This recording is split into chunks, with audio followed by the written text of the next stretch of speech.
So guys, we're gonna identify your dream customer, and it's something I know that I absolutely hammer into absolutely everyone that starts with me, and it's probably one of the most important things you can do is identifying who it is that you're selling to and the exact specifications of exactly who they are in deep granular detail. People that get this wrong are in an abundance. Most of your competition won't have this down right, and if you just do the basics, at the very least you're going to be just as good as your competition, if not worse. So this is the fundamentals for the entirety of your marketing campaign. If this is wrong, the rest of the campaign falls down. No matter what you do, no matter how good it is, if this part is wrong, you are setting yourself up for failure. And if you get it right, the magic happens. Huge sales, all of your marketing campaign is good, your return on investment is great, and we're all happy. So, when you're trying to identify your dream audience, like I always tell people to do, don't just focus on the basics. Everyone can do that. If I say to you, who's your dream audience? You say, well, they're probably between the ages of 13 and 21. They are female and maybe they live in the southeast of England. That's not enough. We need to get really inside the head. We need to think like them, talk like them, know where they hang out, where do they congregate, what platforms do they use, what channels do they use, who do they speak to, what kind of friends do they have, like, do they have kids, granular detail, what kind of TV programs do they watch. It's not just enough to know their age, their gender, and where they live. It's not enough. And if you don't get this down, you're setting us up for failure. So guys, for everyone that I've told to, well, everyone should be doing this, so everyone I've told to identify your dream customer, we need to know their fears, their hopes, their wishes, and their dreams. Yes, that's specific. We need to know everything about them, as much as you would know your best friend, basically. We need to obsess over the details.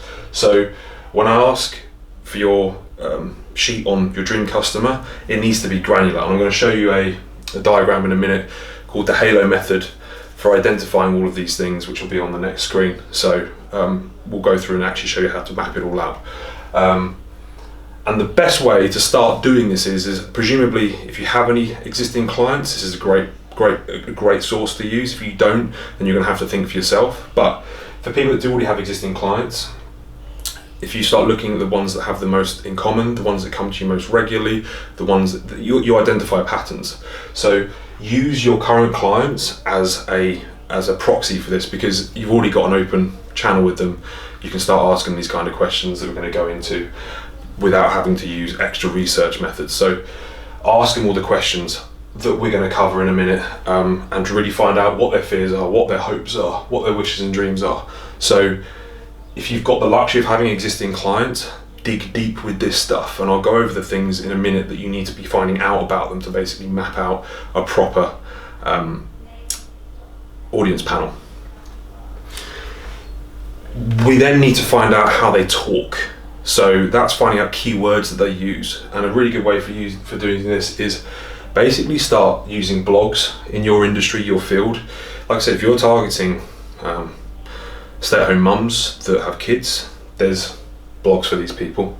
Go to competition of yours maybe, or other PTs that are using or are targeting similar audiences to you, and scroll through their YouTube comment sections. See how the people that are messaging them are talking. What are they asking for? What problems are they having? Start knowing all of this down.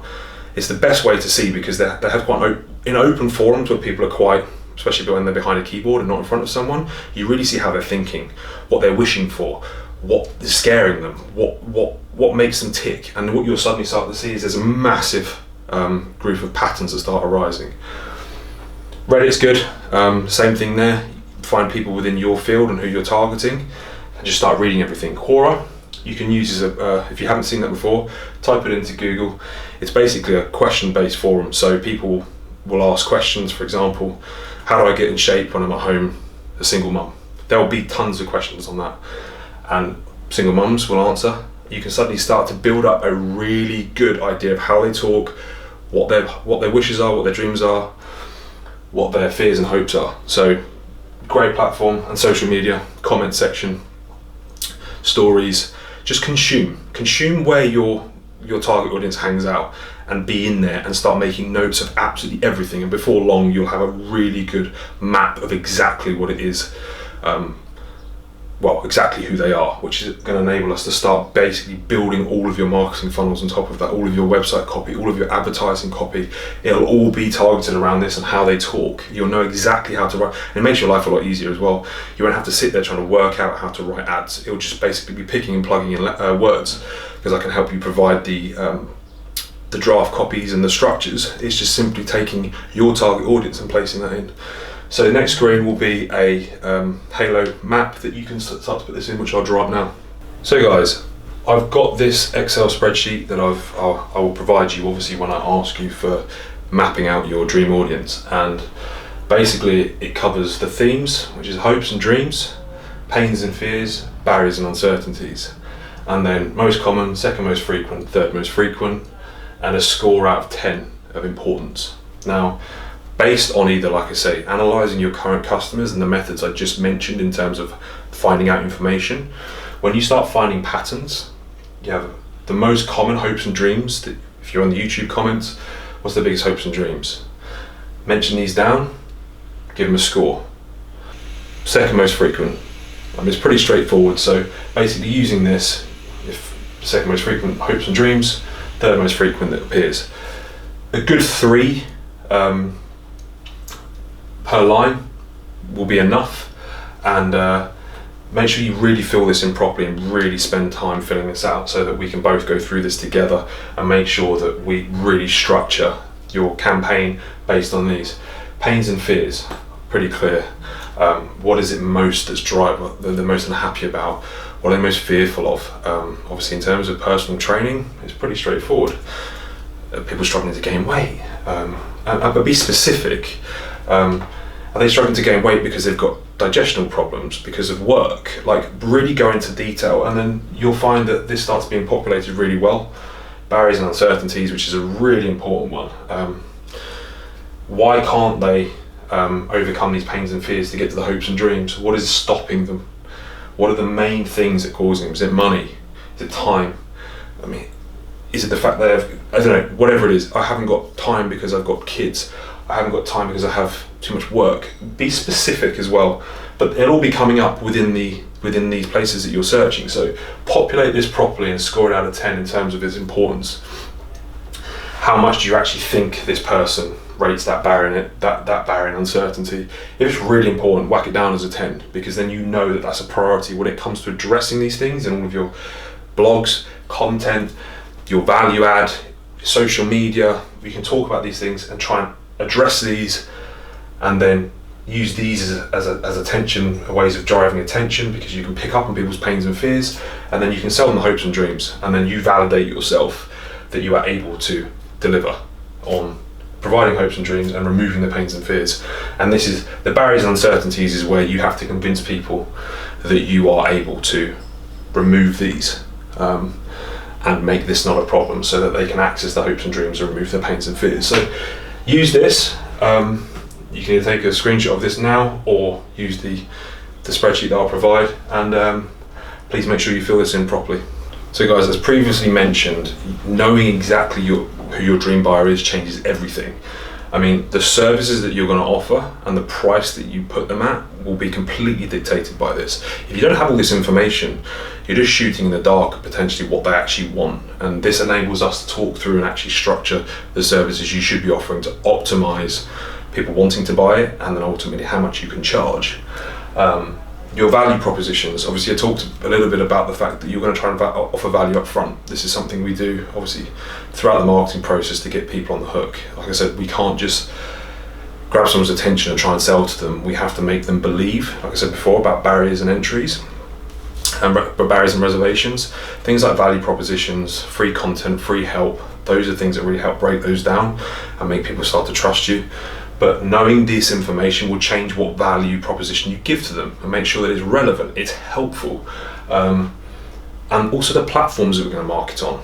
Obviously, if you know that they hang out on YouTube and they hang out on LinkedIn, but not really on Instagram, then why would we we would obviously change where we marketed to. So this is really important. We don't want to spend loads of time piling effort into a platform where your dream buyer just isn't hanging out. So with all this information as well, I know we had that graph before, you can now create what's called a dream buyer avatar, which is pretty simple. Basically, you get a big board, a big piece of paper, and you can do a little diagram like I've done, or however you want to do it, and basically start mapping down the hopes and desires, their hangouts, physically and digitally. Where do they hang out? What platforms are they on? These are, like I said to you, this is really important information. Write this all down. Their dream life. We'll actually get to that in a second. We'll finish up on that one. Communication. How do they like to be communicated to? Some people don't like picking up the phone. Some people like SMS. Some people like email. Some people like actual mail. It really depends who you're selling to.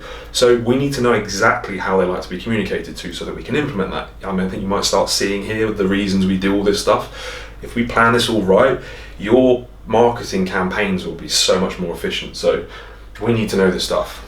This Dream Life is really quite a powerful tool.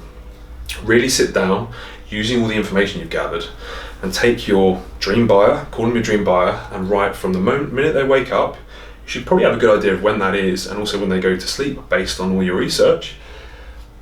Kind of half an hour to an hour periods. So for example, Sally wakes up at 6:30. She reads or does some yoga. She then wakes the kids up to take them to school. She then drives to her job in the city, which is half an hour away. She likes to drink a coffee on the way from Starbucks. And then she works at, I don't know, she's a receptionist at a local in the city. She has a lunch break which consists of XYZ. Then you get the picture, all the way up until when they go to sleep. And when you suddenly start identifying every half an hour periods of how your dream buyer lives, how they want to live, you then know that they're on their phone from X time. They're on Instagram at 5 to 6 at night when they put their kids down.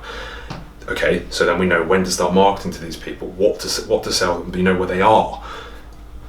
Really important strategy. So you've got your dream buyer avatar and all of your other ways of gathering information. So guys, please use this technique when I ask you to get all of your when I say be specific, you now know what I mean.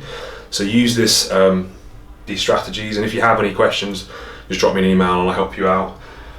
But yeah, hopefully it's pretty straightforward.